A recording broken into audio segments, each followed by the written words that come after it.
Is John going through the Level 2 NCEA Waves 2023 exam. Just before I get started working through the paper, just making sure you have your resource sheet, get familiar with it before the exam, and when you write your answer, use clear numerical working, words, diagrams, and remember to add a unit if there's any calculation. And there's also spare diagrams and papers at the back of the booklet. Okay, let's get right on to it.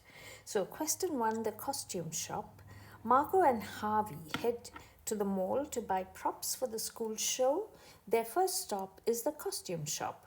The students start looking at hats in a concave mirror, and the focal length is 25 centimeters, and the image is initially real. So what does real mean?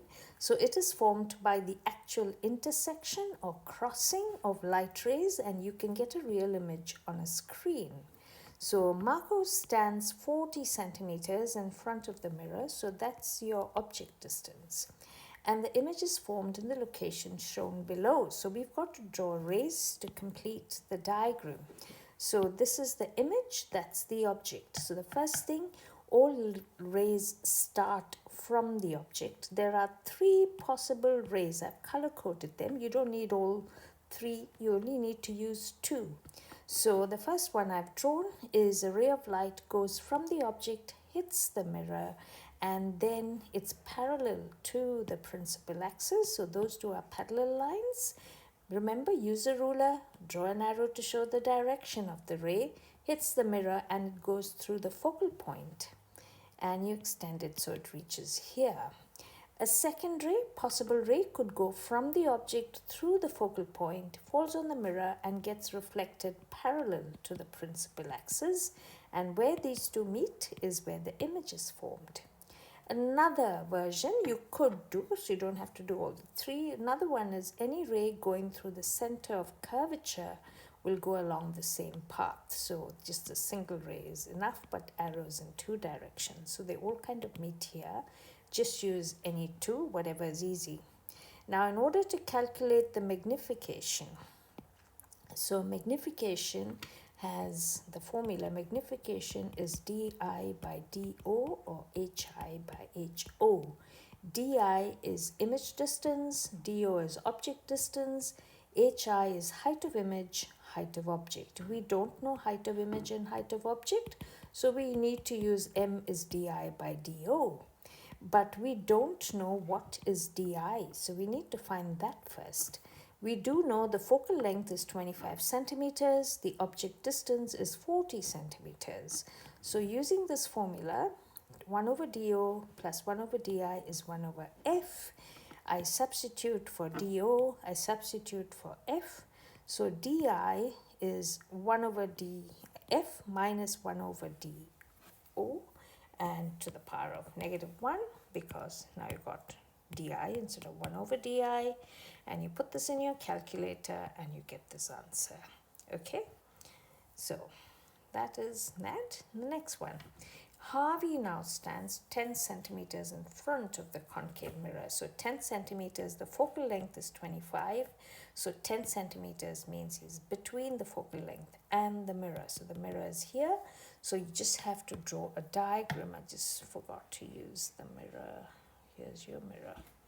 Okay, so what I did was, this is my object, and I got 2 rays. So one ray parallel to the principal axis goes through the focal point, and the other ray going back and forth from the center of curvature. So I forgot my arrows there. And anything, so if you look at this, these rays, after they hit the mirror, are divergent rays. They're going further and further apart. So they're not going to intersect or meet in front of the mirror. So what you do, you extend the rays backwards. So this is where they appear to meet. So you got your virtual image. Where both the lines cross, you've got your image. If you notice, I've drawn dotted lines. So dotted lines is for virtual image, things that appear to happen and not actually actually happen. So explain the nature of the new image. So here there's loads of things to do. I'm thinking this is an excellence question because you've got to do a ray diagram, you've got to calculate image distance and magnification, and you have to describe and explain the nature of the new image form. So lots of things to do. So here's the diagram. So now here's my calculation. So I got to find di. So same formula as last time, and get a negative answer because it's a virtual image. So negative is virtual. So and then I get magnification is 1 over di by do. So I get 1.67 times. So magnification is a ratio of two distances. So there's no unit. It's just how many times the image is bigger or smaller than the object. Now you got to say why the image is virtual. So this is a virtual image. It's virtual, it's upright, and it's formed behind the mirror. So what is this? Describe and explain the nature of the two image formed. Now it's because it's formed by the apparent intersection of light rays. Why do we have to produce it backwards? Because the rays are falling on the mirror, and when they get reflected, they are divergent after reflection. So they're not going to meet in front of the mirror, but they'll appear to meet behind the mirror. So that's that question. Moving on. Question 2, the wishing pond.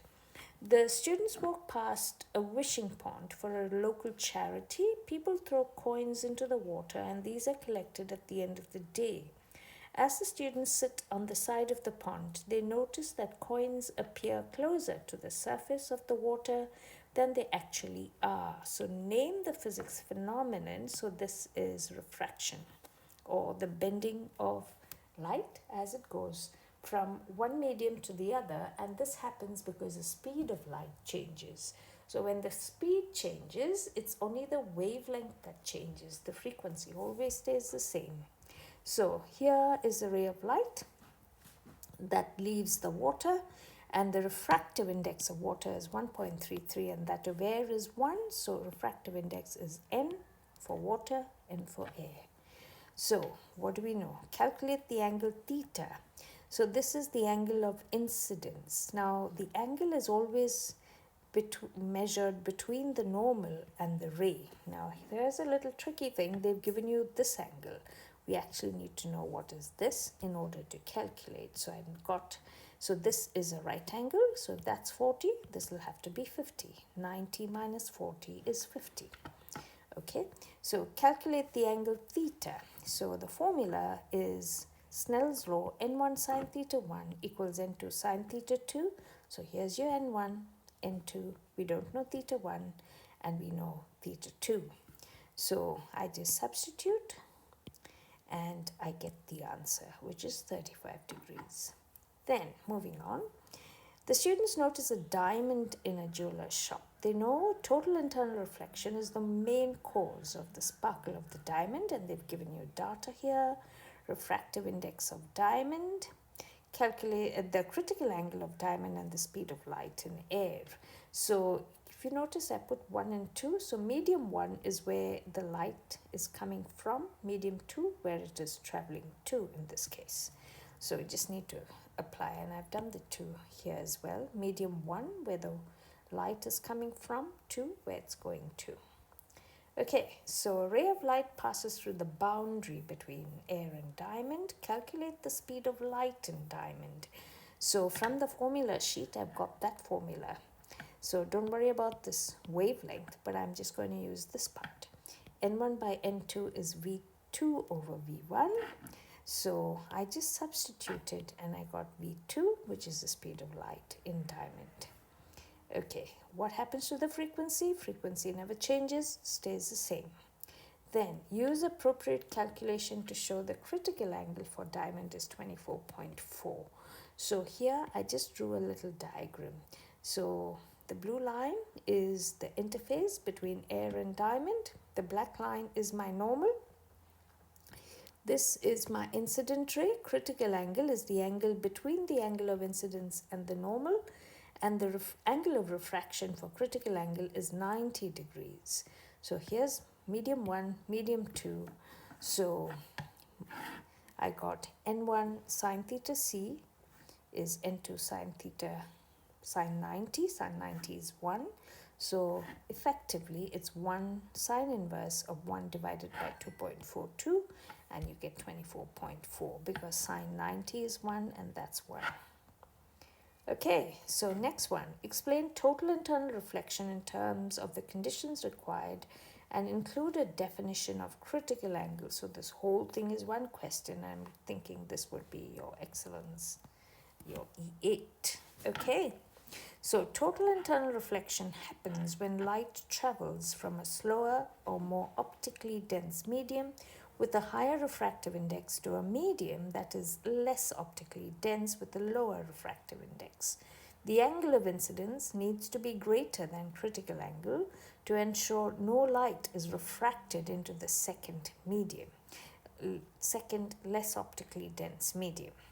The critical angle is the angle of incidence for which the angle of refraction is 90 degrees. So that's that answer. Moving on, question 3, the optician. The students decide to try out some prescription glasses. They try out 2 types of glasses, both of the same shape and material, but different thicknesses. So I've just drawn a little diagram here. So your thick lens, quite fat, oops, and your thin lens, there's your thin lens. And the first question is, how does the focal length compare for both of them? So in the first one, the thick lens has a very short focal length, so the focal point is quite close to the optic center, whereas this one, the focal point is further away from the optic center, and focal length is the distance from the optic center to the focal point. So this one's got a bigger focal length, the thin lens, and that's what I've written. And the thick lens is more curved, so it's got a shorter focal length, bigger curvature. Okay, a different set of glasses has convex lens with a focal length of 30 centimeters, and complete the diagram to show the position and appears. So for the lens, the light travels through, doesn't get reflected, it gets refracted. So this is what I did. So one ray parallel to the principal axis goes through the lens and goes through the focal point. And the second ray going through the optic center goes back along the same path. They're never going to meet the side because they're divergent rays. They're going further away from each other. So you produce them backwards, and wherever they meet, you get your virtual image, and it's an upright image. Virtual images are upright, cannot be formed on a screen. Okay, next one. The students walk further along the mall and hear music playing from a radio around the corner. At point A, they hear only a low pitch of the bass guitar and cannot work out the tune. At point B, they hear both the bass guitar as well as the high pitch of the electric guitar playing the same track of music. So I'm assuming that's the radio, this is the corner.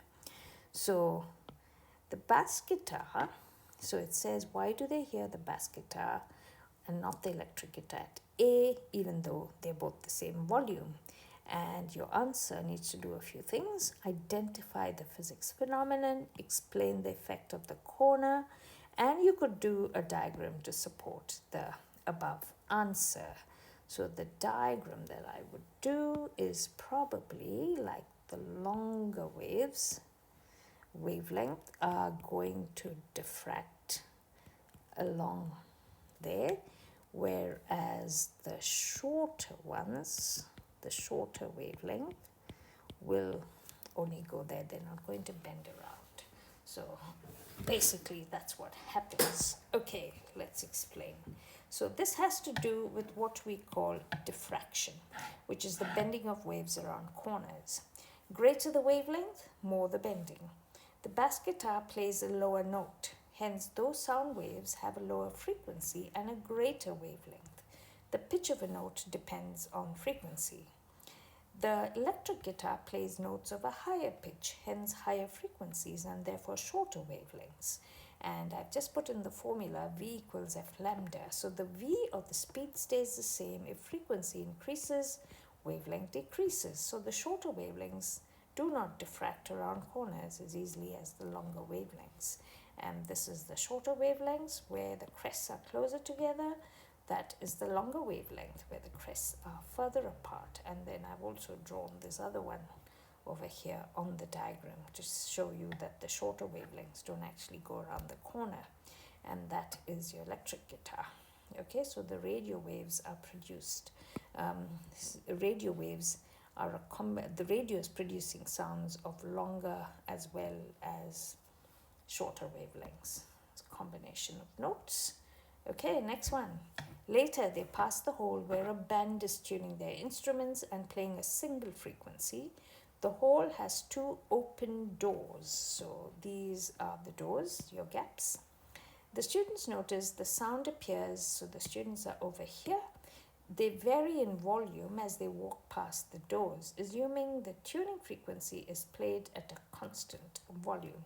So when the students are going this way, they notice some points it's louder, some points it's softer. So that's what they're doing. So they're not going through the doors, they're going that way. Okay, through the use of appropriate diagrams and the use of physics concepts, identify, describe, and explain the physics phenomena that's taking place to cause the sound to vary in volume. So I've just said this is the diagram that I've drawn to show interference. Okay, how do you explain? This has to do with interference. So this is what the phenomenon is. So when you have sound waves of the same frequency and hence coherent means identical, these waves are passing through two relatively close gaps,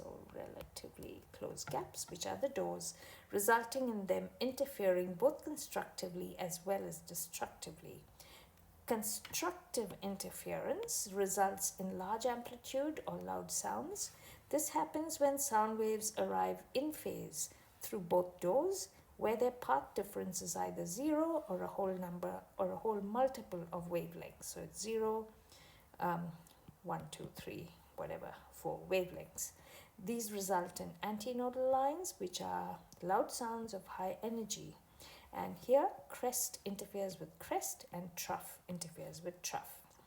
On the other hand, destructive interference occurs when sound waves arrive antiphase, out of phase, where a crest interferes with a trough, cancelling each other. This results in low energy of soft sound and nodal lines. The path difference is either half a wavelength or an odd multiple of half wavelengths. So that's why they hear alternate loud and soft sounds. Okay, and I think that's the end of the paper.